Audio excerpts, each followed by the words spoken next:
Jadi mungkin pasar lagi nyesuaiin ya. Karena biasa orang kalau udah dikasih 30, 40, 50, dikasih balik lagi ke 30 lagi kan dianggapnya turun dari segitu. Padahal kan tetap naik gitu kan. Nah kalau pas Iya, betul. grower tuh hati-hati kalau pas balik badan ya kondisinya seperti ini ya Bapak Ibu. Ya tetap yang kita bilang tadi, sebagus apapun ada turunnya. Karena bawahnya tetap dijagain. Nah, Indra, ada yang penanya, sektor konstruksi PBSA pandangannya gimana? Kamu merhatiin nggak? PBSA enggak, tapi kalau untuk sektor konstruksi sih sebenarnya kan ada sentimen story ya. Cuman kalau saya sih masih belum yakin kinerjanya ya sebenarnya. Hmm. Itu sih kira-kira. Kalau dari Cici gimana Tapi Cici kan, secara teknikal? tapi kan itu kan lagi jelek, Dre, sebenarnya kinerjanya. Ya, betul. Nanti kalau kembalikannya lagi bagus, Mm-mm. masih dikit baik, justru kalau lagi ada bagus sedikit aja ya, mereka akan naik ya sebenarnya. Jadi peluang sih Uh-uh. untuk yang kita ngomongin sih untuk mindset juragan tanah ya setahun setahun lah setahun sampai 2 tahun tuh peluang sih untuk dapetin Megger ya ada kemungkinan. Mm-mm.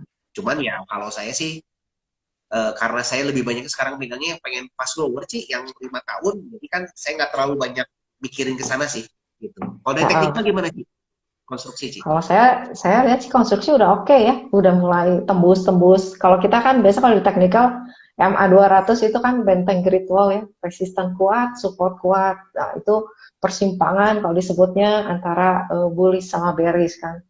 Nah, ini udah pada berhasil terabas ini MA200-nya. Ya Oh cuman udah. ya cuman ya itu berita-beritanya masih simpang siur. Tapi sebenarnya kalau masih simpang siur kan masih bagus sebenarnya daripada udah firm bisa udah sell on news kan. Nah, Ya mungkin betul. kurang lebih seperti itu. Jadi dipilah-pilah aja ya, Bapak Ibu. Akan momentum Nah, ya sih ya ini untuk konstruksi apa? maksudnya Kenapa? jadi manfaatkan momentum aja ya untuk konstruksi ya Nah, sih. kalau menurut saya konstruksi momentum sih. Jadi nggak bukan disimpan lama gitu. Enggak, momentumnya udah habis ya udah kan gitu ya. Cuman main swing gitu ibaratnya ya. Nah ini Nah, Andre ada pertanyaan. Pandangan terkait sektor minyak OSV. minyak ya. Kalau Hmm. minyak sih, saya pikir sih satu ya, balik lagi kan itu emitennya siklikal ya. Karena siklikal saya nggak terlalu concern terus terangnya, tapi saya akan mencari sektor yang mendukungnya tuh. Kayak misalkan contohnya saya sih pilih di SBMA ya kayak pendukungnya kan minyak kan di minyaknya dia kan pasti akan banyak lakukan ini baru ya, drill baru, proyek-proyek baru gitu kan. Nah, jadi pasti yang dibutuhkan tuh las gitu ya. Kalau saya sih ya mencari pendukung ya, karena kan saya view-nya untuk yang 5 sampai 10 tahun lagi. Nah, tapi kalau kita lihat dari story-nya sih antara supply dan demand-nya itu supply-nya memang sulit sekali untuk ditingkatkan ya untuk minyak ini. Nah, tapi tantangannya ya ada resesi. Resesi di mana kan Amerika sama ini apa ya kalau disebutkan cukup banyak ini juga ya kendala kan di apa namanya tuh di ekonominya ya, aktivitas ekonominya. Seperti contohnya di Amerika. Amerika itu kan kalau kita perhatikan berita-beritanya salah satunya itu adalah di warehouse-nya mereka itu over barang ya, over supply. Numpuk tuh barang tuh. Gudangnya Amazon sampai wah penuh banget katanya tuh ya. Ya sampai ibaratnya tuh nyari gudang-gudang tuh sulit. Ya, semua barang tuh penuh gitu kan. Nah, artinya apa tuh? Artinya kan aktivitas ekonominya atau PMI-nya yang saya khawatirkan akan menurun. Kan mulai kelihatan tuh PMI-nya nurun. Nah, bulan depan kita lihat nih apakah makin turun lagi atau enggak gitu kan. Nah, terus barang-barang ini kan akhirnya kan membuat jadi pabrikan yang tadinya mau produksi itu kan di stop juga. Ya artinya penggunaan minyak nih salah satunya energi itu akan berkurang gitu. Itu penyebabnya sih yang kita sebut. Jadi kita perhatikan antara supply dan demand ini tuh seperti apa. Gitu. Sedangkan kalau di oil, khusus di oil, ya jelas ini akan ada kelangkaan sih di supply-nya. Jadi saya pikir sih untuk naik banyak juga enggak ya untuk sementara ya. Untuk turun banyak juga enggak sih harusnya ya. Tapi masih ada katalis lah kita sebutnya untuk jangka pendek ini ya. Nggak tahu nih kalau ceritanya tuh ada perangnya lagi ya. Rusianya makin tambah ganas nih ya. Nah itu mungkin beda cerita sih. Gitu. Itu sih pandangan saya sih terhadap minyak nih. Nah, ini semoga menjawab ya, Bapak Ibu. Dan mungkin kan kalau misalnya ekonomi slowdown juga kan kenaikan komoditi bisa ditahan ya, Dek. Kalau enggak kan Betul. Kalau nggak panas terus, itu harga komoditas mau ke berapa gitu ya. Kita bisa lebih Betul, bahaya itu sebenarnya. Mending betul. kita Justru ada istirahat dulu sebenarnya perlambatan. Itu kan sebenarnya buat salah satu alat buat ngerem supaya komoditasnya nggak overheating sebenarnya ya. Kalau betul, dilihat-lihat ya. betul. Iya, Nah itu memang jadi, sih sih komoditas agak susah diprediksi ya, karena di sisi kan supply-nya kurang gitu ya, kayak kelangkaan energi kan di Eropa gitu kan ya, gitu juga apalagi kayak batu bara kan di-cut kan gasnya oleh Rusia gitu kan, itu kan kelangkaan sih. Tapi satu sisi aktivitas ekonomi kan berkurang jauh ya karena resesi kan kita sebutnya, apalagi kan BI kalau kalau Fed rate naik lagi kan nanti kan agresif nih sebentar lagi, karena inflasi di Amerika masih tinggi kan 8,3 ya, itu nyaris masih tinggi tuh di puncak ya, tapi memang nggak paling puncak sih, udah agak turun dikit lah. Nah, nanti kalau Fed rate-nya agresif, jelas kan suku bunga bank apa di tempat-tempat lain kayak di Eropa atau yang lain-lain akan mengikuti ya, makin tambah naik lagi kan. Nah, yang dikhawatirkan berikutnya, Ci, ini akan ada gelombang ini, Ci, kredit-kredit macet berikutnya. Itu yang dikhawatirkan di Eropa contohnya nih. Takutnya kan ada mulai nih, ada berita-berita misalkan kayak pedagang roti katanya udah mulai banyak tutup, toko roti pada tutup, nggak nggak bisa bisa bayar bayar, listrik katanya. ya Oh, nggak bisa bayar listrik gitu kan, ataupun akan terdampak ke industri-industri lainnya. Nah, ini menimbulkan efek domino nantinya. Efek domino ini oh. yang membuat jadi akhirnya kan nanti aktivitas ekonomi berkurang, ya kebutuhan untuk energi akan berkurang sih menurut saya gitu. Jadi Nah itu ya, nanti jadi sih agak komoditasnya ke rem juga ya. Bikin gitu. keseimbangan baru lagi. Nah kurang lebih kali sistem kerjanya kayak gitu ya. Betul, betul. Heeh. Bukan berarti nggak ada Saya, hasil ya teknologinya, cuma susah diprediksi sih maksudnya sih. ya, ya susah nggak tahu atasnya di mana, bawahnya kemana gitu ya. Yaitu Iya, lika-liku pergerakan harganya itu karena pengaruhnya itu ya. benar, Perlambatan, benar. kecepatan ekonomi, pengaruh itu. Jadi kalau mau ditanya gimana, ya kita pantau aja itunya, itu indikatornya. Nah ini mungkin satu pertanyaan lagi Andre, saya bacain ya. Ya, Apakah akuisisi keju oleh Good sejauh ini mempengaruhi performa keju dan GCG-nya? akuisisi keju oleh Good ya nggak ada pengaruh sih. Malahan kalau menurut saya sih justru jauh lebih bagus ya. Kenapa ya? Satu, kalau kita lihat dari track record keju sebelumnya oleh pemegang saham pengendali laba, itu nyaris semua laba tuh dibagikan dalam bentuk dividen, Ci. Jadi itu memang dibagi-bagi tuh labanya. Hampir keseluruhan laba tuh tiap tahun tuh dibagi, bagi, bagi. Nah, kalau sudah sifatnya seperti itu, justru kesempatan untuk growing di keju ini sangat berkurang, Ci. Karena dividennya karena laba bersihnya kan ditahan, dia dibagi semuanya. Nah, sedangkan semenjak dipegang oleh Bud, dividen ini sudah mulai dikurangi atau bahkan belum dibagikan lagi ya terakhir Tuhan. Nah, artinya dia ingin mempergunakan laba ini tuh untuk kebutuhan ekspansi. Nah, justru kita perhatikan apakah ini akan jadi menarik ya keju ya, gitu kan. Tapi disclaimer on ya, bukan aja kan beli keju apa segala macam gitu ya. Nah, tapi untuk GCG ini terutama nih, apakah kemarin pun ada isu nih soal berita minjem ke apa ke uangnya keju itu yang labanya tuh dipinjam sama Good katanya ya. Apakah jadi bad GCG atau enggak? Kalau menurut saya sih tidak ya. Karena kenapa? Karena keju sendiri pun juga apa namanya tuh diberikan bunga Ci, oleh si Good ya dengan bunga yang cukup wajar. Keju sementara ini tadinya kan menyimpan di dalam deposito yang bunganya tuh kan kecil.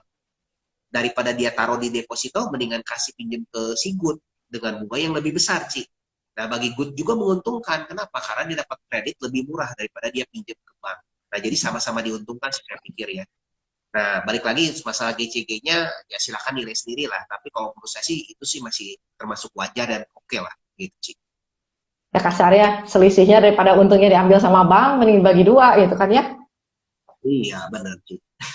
Nah ini ada pertanyaan dari ini saya bacain ya. Buku rekomendasi yang oke sebagai pegangan investasi apa kok? Iya, Peter Lynch lah. Peter Lynch mah mantap nih. One Up on Wall Street ya. Bukunya yang ini nih. Nah, ini nih. Ini sih buku yang menurut Oh, saya sih wajib dibaca dan keren ya. Primbon, Hah?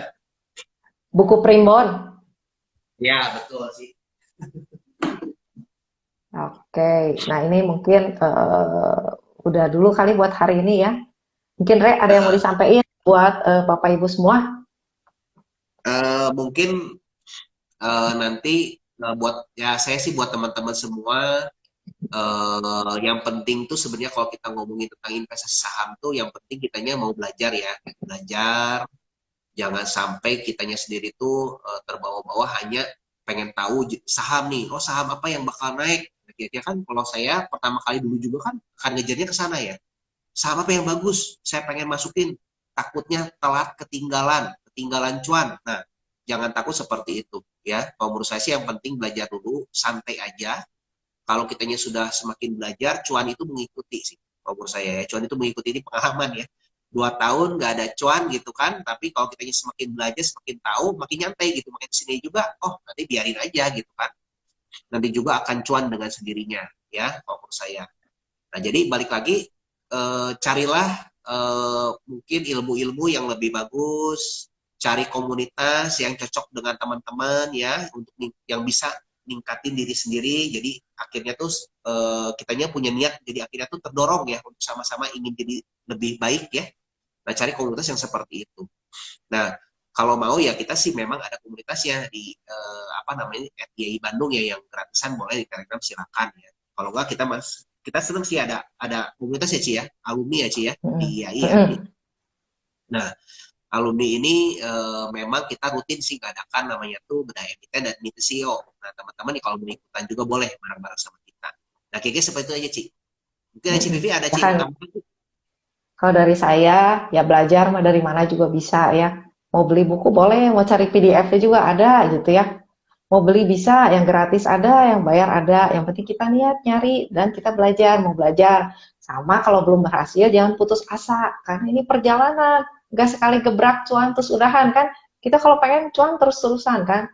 Nah, kalau rugi ya jangan diulang, untungnya diulang. Nah, mungkin kalau dari saya itu ya. Sama ini kebetulan nih, kita ada step 1, step 2 ya minggu ini kalau mau yang mau belajar lebih apa? Lebih rapi, apa? Lebih formil lah ibaratnya ya. Tapi kalau enggak, YouTube kita bisa ya dilihat itu banyak pembelajaran-pembelajaran juga. Banyak sih kita dapat DM bukan dari alumni juga karena nonton di YouTube kita bisa untung. Yang penting bagaimana kita mencerna apa yang kita baca, yang kita lihat. Nah, ya kayak sama kayak sekolah ya, Dre. Belajarnya Betul. sama, gurunya sama, bukunya sama. Tapi ada yang juara, ada yang nggak naik. Nah, itu sama tergantung kitanya masing-masing.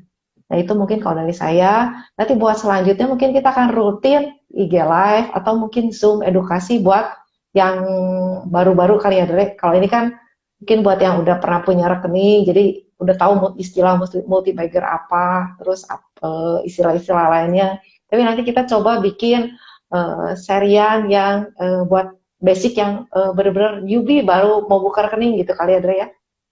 Iya Nah, ini boleh. di Nah, ini nah, Ci, kalau itu materinya mengenai apa aja Ci?